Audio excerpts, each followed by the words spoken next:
No quanto aos incêndios, será que nos podia indicar algumas das causas dos incêndios em Portugal? Sim, as causas são variadas e têm muito de regional. Se formos, por exemplo, ao Alentejo, estão muito relacionadas com a agricultura, com máquinas agrícolas, mas, por exemplo, aqui no Minho, vamos falar do Minho porque estamos aqui, tem muito a ver com o pastoreio e com a caça. Há imensos incêndios todos os anos derivados da caça e derivados da renovação das pastagens pelos pastores. Relativamente aqui à zona do Minho, podemos apontar algumas das principais vantagens ambientais? As desvantagens ambientais são iguais no mundo inteiro. A partir de determinadas temperaturas, boa parte dos nutrientes do solo são volatilizados, portanto os solos ficam mais pobres, e ao reduzir a vegetação, com os incêndios ficamos sem vegetação, ou reduzimos substancialmente a vegetação, o solo fica muito mais sujeito à erosão física e química e, portanto, perdemos essa componente importante que é o solo. Sobretudo aqui no Minho é importante, temos um relevo bastante montanhoso em que temos basicamente 4 recursos: o solo, a floresta, a água e a paisagem. Ao termos um incêndio florestal, ficamos sem a paisagem porque ficamos sem a vegetação. Sem a vegetação, aumentamos a erosão, ficamos sem os solos. Sem a vegetação, sem os solos, ficamos sem água e, portanto, estamos a empobrecer tremendamente os nossos recursos. Em relação entre os incêndios e o urbanismo, pensa que estamos perante uma teoria da conspiração ou há de facto um interesse imobiliário que potencia o número de incêndios? Há uns anos atrás havia esses interesses imobiliários. Realmente, já há algumas décadas atrás, queimava-se muito para depois poder construir. Hoje em dia a legislação não o permite, já é muito difícil. Há outra correlação que tem a ver com o facto da proximidade entre as habitações e a floresta. Cada vez mais é moda e é bom, quem de nós não gostaria de ter uma casa no meio da floresta, só que isso implica toda uma série de atividades humanas que propenciam mais a ocorrência de incêndios florestais. Portanto, hoje em dia, essa relação entre a parte urbana e a parte florestal não é tanto pelos interesses económicos, é mais por causa dessa promiscuidade da floresta e das habitações, que depois as habitações trazem lixo, há queima de lixo, há toda uma série de pequenas atividades que levam aos incêndios florestais. Agora, a questão dos interesses económicos, no passado sim, atualmente nem por isso. Na questão do combate aos incêndios, há ou não uma política de prevenção aos incêndios em Portugal? Esse focaram o ponto principal. A parte do combate é bastante razoável. Em Portugal temos provavelmente os melhores combates a incêndios no mundo. Logicamente também de concelho para concelho há diferenças. O grande problema em Portugal é a prevenção. Basicamente não há prevenção de incêndios florestais em Portugal, ou muito reduzida. Se me permitem a imagem, estamos a apostar em excelentes defesas e em excelentes guarda-redes, só que esquecemos os treinos, esquecemos os bons campos, os centros de estágio, esquecemos tudo, a formação dos júniores e, portanto, depois gastamos muito dinheiro em bons guarda-redes, em bons defesas centrais, mas falta tudo o resto. E, portanto, em Portugal temos um ótimo combate, uma boa estrutura de combate, uma péssima ou nula ou inexistente prevenção. O contributo da Universidade para uma política de prevenção tem sido desvalorizado? Pelo menos não tem sido suficientemente valorizado. Ainda em novembro tivemos um congresso internacional aqui em Guimarães, em que tivemos dos melhores cientistas ibéricos, de Barcelona, de Sevilha, de Vigo, os melhores portugueses. Tivemos todas as cúpulas relacionadas com os incêndios florestais em Portugal, e os 3 pilares é a GNR, a Autoridade Nacional de Proteção Civil e o Instituto de Conservação da Natureza e Florestas, e tivemos as cúpulas. A comunicação social praticamente não deu eco dessa reunião. Nesse sentido, há muito pouco tempo, foi constituída uma rede precisamente chamada RIS, Rede de Incêndios e Solos, de cientistas portugueses, para trabalharem em rede para ver se conseguem levar os resultados e o muito conhecimento que as universidades neste momento têm até às autoridades, mas realmente esse canal ainda falha. Há muito conhecimento nas universidades, mas depois falha a transmissão, provavelmente por culpa das universidades que não sabem provavelmente ainda transmitir e divulgar esse conhecimento, mas também por falta das autoridades, que há alguma resistência a virem beber conhecimentos às universidades. Em Guimarães, segundo o número que temos, arderam 452 hectares de área florestal em 2013. Um número que foi só ultrapassado em 2005, quando arderam 520 hectares. Na sua opinião, o Conselho demonstra uma estratégia clara de combate aos incêndios? Só uma pequena retificação, em 2005 arderam a mais de 1.200 hectares, foi um bocadinho mais, foi o grande ano negro para Guimarães. Mas sim, Guimarães, o Concelho de Guimarães, o município de Guimarães, provavelmente é dos melhores exemplos, pela positiva, em termos de incêndios florestais. Tem um gabinete técnico florestal na Câmara que funciona muito bem, o Corpo de Bombeiros é exemplar, são dos que mais eficácia têm no combate a incêndios e, sobretudo, se virmos um número particularmente interessante, que é a área ardida por área florestal, ou área ardida por ocorrência, vemos que realmente a eficácia no combate é fantástica em Guimarães. Portanto, Guimarães pode inquestionavelmente ser apontada a nível nacional como um bom exemplo. Como avalia a evolução dos incêndios no Concelho de Guimarães? Bem, de uma forma genérica, a questão dos incêndios no Concelho de Guimarães está qualificada como um risco elevado, como é óbvio no período que normalmente é enquadrado com essa fase, quer a fase Bravo, quer a fase Charlie, é considerado como risco elevado. Será que nos pode dizer quanto a Câmara Municipal investe na prevenção dos incêndios?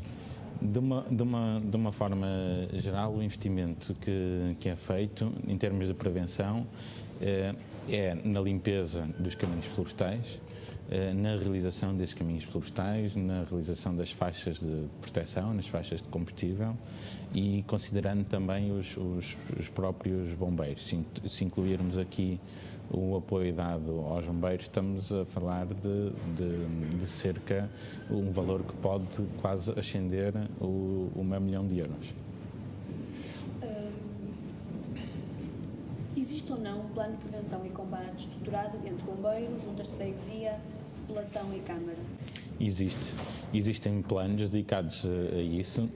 Primeiro há um plano macro municipal, que é o Plano Municipal de Emergência, que não se ingere apenas à parte que diz respeito aos incêndios, diz respeito a todos os tipos de riscos da proteção civil. E depois há o Plano Municipal da Floresta contra incêndios, da defesa da floresta contra incêndios, que é um plano também municipal que é revisto 2 em 2 anos. E há um plano que é realizado todos os anos, que é um plano operacional municipal, no qual também constam todos os meios operacionais de combate aos incêndios. Em Guimarães existe um polo de estudo das questões relacionadas com o incêndio na Universidade do Minho. Qual é o contributo da Universidade para o combate aos incêndios? Há, de certa forma, algumas abordagens que a Universidade vai fazendo com a autarquia relativamente a essa matéria. Mas são abordagens normalmente académicas e científicas que, de alguma forma, despertam a autarquia para uma série de questões que vão evoluindo nessa matéria da defesa da floresta e no combate aos incêndios, mas não existe efetivamente uma colaboração estrita, uma colaboração estreita entre as duas partes. São colaborações que vão existindo pontualmente entre o Departamento de Geografia e Planeamento e a Câmara Municipal de Guimarães. De acordo com o Dr. António Gonçalves, também da Universidade do Minho, a questão imobiliária já não é um fator que potencie de forma indireta os incêndios. Concorda com esta afirmação, tendo em conta o Concelho de Guimarães? É assim, o fator imobiliário já não é, como é óbvio, ou já não está na fase de especulação como esteve nos anos 80 ou nos anos 90. Efetivamente baixou muito essa pressão imobiliária que faria com que muitas vezes os incêndios tivessem, digamos, por trás essa motivação, até porque, em termos de legislação, hoje em dia uma área ardida é, do ponto de vista do PDM, impedida de ser zona de construção durante 10 anos seguintes à área ardida. Por isso, durante esses 10 anos, não é possível, assim que a área arde, essa mesma construção. Para além, mas efetivamente aquilo que para nós causa efetivamente alguma pressão, digamos assim, da causa do incêndio tem a ver essencialmente com aquilo que é o abandono das terras e o abandono dos terrenos. Isso sim é a principal causa neste momento que faz com que haja mais incêndios florestais. Pode-nos indicar quais são as zonas, aldeias mais problemáticas no combate e prevenção aos incêndios cá em Guimarães? Em Guimarães há várias zonas de risco que estão identificadas também no Plano Municipal de Emergência, como falei no início. Logo à partida temos uma zona que temos o máximo cuidado e de proteção, que é a Montanha da Penha, não é? Como é óbvio que sendo uma zona protegida, carece sempre de uma atenção muito especial. Depois, todas as zonas muito limítrofes ao concelho e à área urbana, nomeadamente a zona de Oleiros, a zona de Briteiros, a zona de Gonça, São Turcato e Gonça, que confronta com a Póvoa de Lanhoso, e a parte anterior que eu falei também confronta com Braga, são as zonas de maior risco, digamos assim, de incêndio florestal. Quais são as principais causas dos incêndios? Florestais. Primeiro, penso que a maior causa de incêndios florestais é a negligência e depois a mão humana também.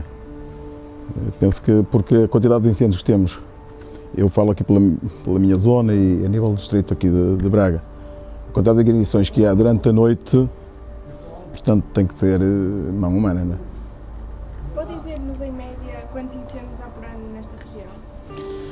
Nós temos bastantes número de incêndios, portanto bastantes ignições, não grandes incêndios, mas um número muito avultado de incêndios. Nós no ano passado tivemos aqui na nossa área de atuação própria cerca de 200 incêndios, portanto na época florestal, de junho, se quisermos até setembro, e depois também temos um corpo de bombeiros, um grupo bastante coeso, e damos muito apoio também fora daqui da nossa área, que seja a nível do distrito, fora do distrito, a nível nacional.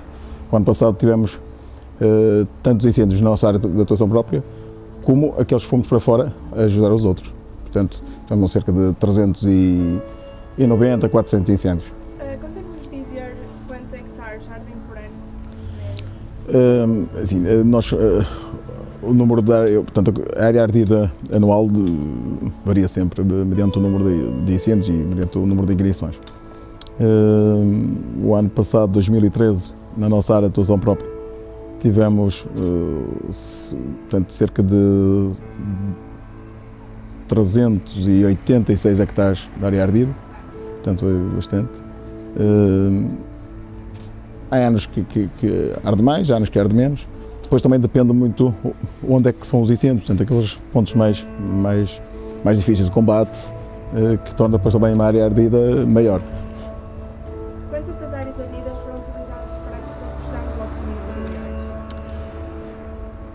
Bem, a lei relativamente a isso é clara, que depois de um incêndio, só ao fim de 10 anos, é que deveria depois, se for para a construção, para aquilo que me está a dizer, é que deveria ser mexido.